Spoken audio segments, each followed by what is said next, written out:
میں نے لرزتی ہوئی آواز میں جواب دیا، تمہیں کچھ نہیں کرنا پڑے گا اور تم اب کوٹھے پر مجرا کرنے نہیں جاؤ گی، اپنے گھر میں ہی رہو گی۔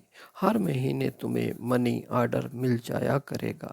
تم نے کرنا بس یہ ہے کہ جو بچہ تمہاری گود میں ہے اس کی تربیت ایسے کرو کہ ایک دن بڑا ہو کر تمہارا سہارا بن سکے۔ یہ جو رقم میں تمہیں بھیجوں گا یہ تم پر قرض ہے، اور جب تمہارا بیٹا جوان ہو جائے گا، ایک قابل انسان بن جائے گا، تو مجھے واپس کر دینا۔ افشاں نے حیران و پریشان کھڑی مجھے دیکھ رہی تھی۔ اس انسان کو جس کے سامنے وہ ناچ کر آئی تھی، وہ اس سے ایسی باتیں کر رہا تھا۔ پھر وہ بے آواز رو پڑی اور مجھ سے وہاں رکا نہ گیا۔ میں نے افشاں کے گھر کا پتہ لیا اور اس کو اپنا کیا وعدہ یاد دلا کر وہاں سے رخصت ہو گیا۔ سارے راستے میں یہی سوچتا رہا، مجھے تم سے کچھ نہیں لینا چاہیے افشاں۔ جو تم نے مجھے دے دیا ہے اس کا احسان ساری عمر نہیں اتار پاؤں گا۔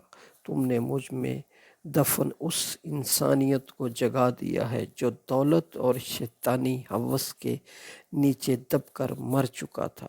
تم نے مجھے پھر سے انسان بنایا ہے افشاں۔ اس واقعے کے بعد میں ان تمام برے کاموں سے توبہ کرنے لگا اور اس کی بارگاہ میں گناہوں کا بوجھ اتارنے کے لیے حاضر ہوا۔ ہر روز اس کے سامنے اپنے گناہوں کا اعتراف کرتا، اس سے معافی کی درخواست کرتا، جس کی وجہ سے مجھے یہ نیکی کرنے کی توفیق ملی۔ اور پھر وقت گزرتا چلا گیا، دن مہینوں میں بدل گئے اور مہینے سال میں تبدیل ہونے گئے، مگر میں افشاں کو نہ بھلا سکا۔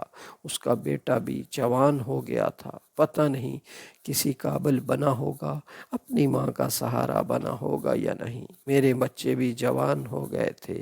زندگی اتار چڑھاؤ کے ساتھ مسلسل چل رہی تھی۔ ایک شام چھٹی کے دن جب میں اپنے گھر میں موجود تھا تو ملازم نے آ کر مجھے بتایا کہ ایک عورت اور اس کے ساتھ ایک جوان لڑکا آپ سے ملنے آئے ہیں۔ اس معلوم نہیں صاحب کون ہے، پہلی بار ان کو دیکھا ہے۔ ملازم نے جواب دیا، اچھا تم انہیں ڈرائنگ روم میں بیٹھاؤ، میں آ رہا ہوں۔ کون ہو سکتا ہے یہ سوچتے ہوئے ڈرائنگ روم کی طرف بڑھا۔ ایک عورت پر نور چہرے کے ساتھ، سفید بڑی چادر سر میں خود کو چھپائے ہوئے، ہاتھ میں ایک پرانی سی ڈائری لیے کھڑی تھی، اور اس کے ساتھ ایک اچھے کپڑوں میں ایک بڑا ہینڈسم سا نوجوان کھڑا تھا۔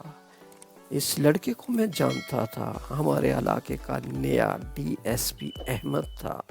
سلام سیٹھ جی، افشاں ہوں میں، میرا بیٹا احمد ہے۔ جو ہی اس نے افشاں کا نام لیا میرے ذہن میں اس کا ماضی کا چہرہ گم گیا۔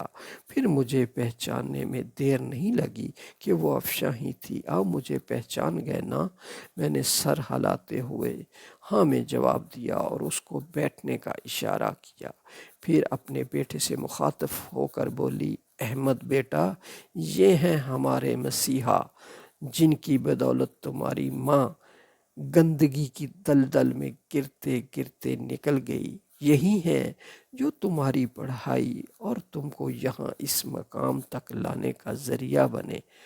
میں ان کو جانتا ہوں امی جان، ان کا شمار علاقے کے معزز ترین افراد میں ہوتا ہے، مگر یہ نہیں پتا تھا کہ مجھے اس کا مقام پر لانے میں ان کا کردار سب سے اہم ہے۔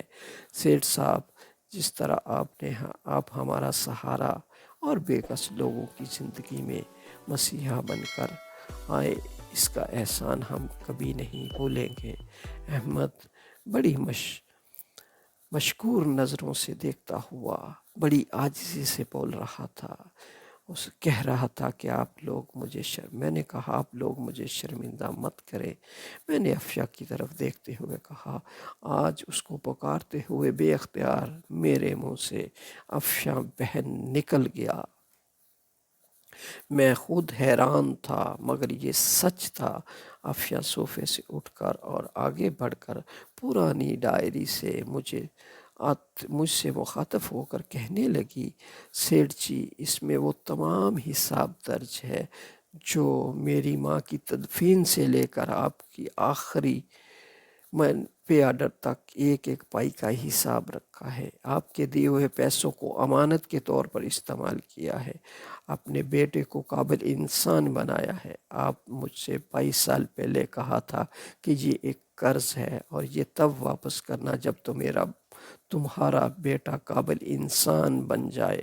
کچھ لمحے میں خاموش رہنے کے بعد پھر سے بولا، جی اب وقت آ گیا ہے آپ کے احسان کا بوجھ کچھ تو اتار سکے، مگر جو پیسے آپ نے مجھے دیے تھے میرا بیٹا ضرور اتار دے گا۔ آپ سے درخواست ہے آپ انکار مت کریں۔ افشاں کو بڑی تحسین نظروں سے دیکھ رہا تھا۔ آخر اس نے وہ کر دکھایا۔ یقیناً قول و فعل کو نبھانا اور وعدے میں قائم رہنا ایک اچھے کردار کے حامل انسان کی نشانی ہے۔ میں نے تم کو بہن کہا ہے افشاں، اور بہن ہو اور میں کیسے یہ پیسے واپس لے سکتا ہوں؟ مجھے یوں شرمندہ مت کرو۔ میرے رکے رکے الفاظ میں پیسے نہ لینے کی معذرت چھپی تھی، مگر وہ واضح تھی۔ مجھے اس کے سامنے ہار ماننی پڑی اور اس نے مجھے وہ تمام پیسے جو میں نے منی آرڈر کی صورت میں بھیجے تھے واپس کرنے کی حامی بھر لی، اور پھر مجھے اپنے نئے گھر کا پتہ دے کر وہاں سے چلے گئے اور آنے کی تاکید کر کے وہاں سے چلے گئے۔ ارم، میں نے تمہیں کس سے ملوانا ہے؟ میرے ساتھ چلو گی شام کو؟ میں نے اپنی بیگم سے کہا۔ کیوں نہیں چلوں گی؟ مگر کون ہے؟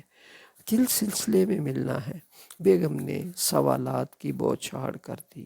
میں نے روبی کے لیے ایک لڑکا پسند کیا ہے، تم بھی ملو گی تو پسند آ جائے گا، اس کے بعد رشتے کی بات کر لینا۔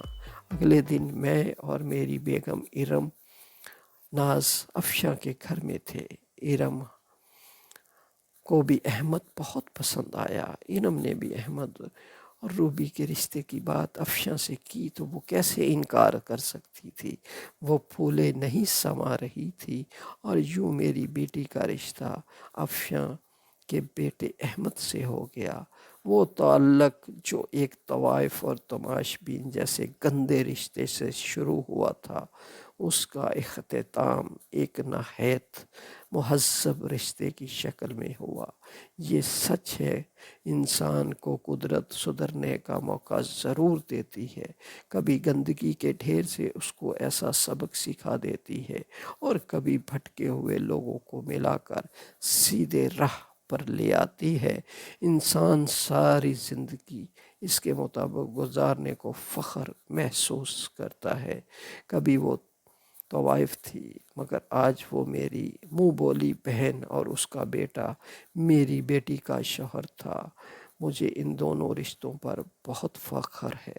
دوستو، آپ کو یہ کہانی کیسی لگی؟ پلیز اس کو لائک کریں، اپنے دوستوں کے ساتھ شیئر کریں، اور ہمارے چینل اردو ڈائری 1 کو لائک کریں، شیئر کریں، سبسکرائب کریں۔ ملتے ہیں ایک نئی کہانی کے ساتھ۔ کہانی دیکھنے اور سننے کا بہت شکریہ۔ اللہ حافظ۔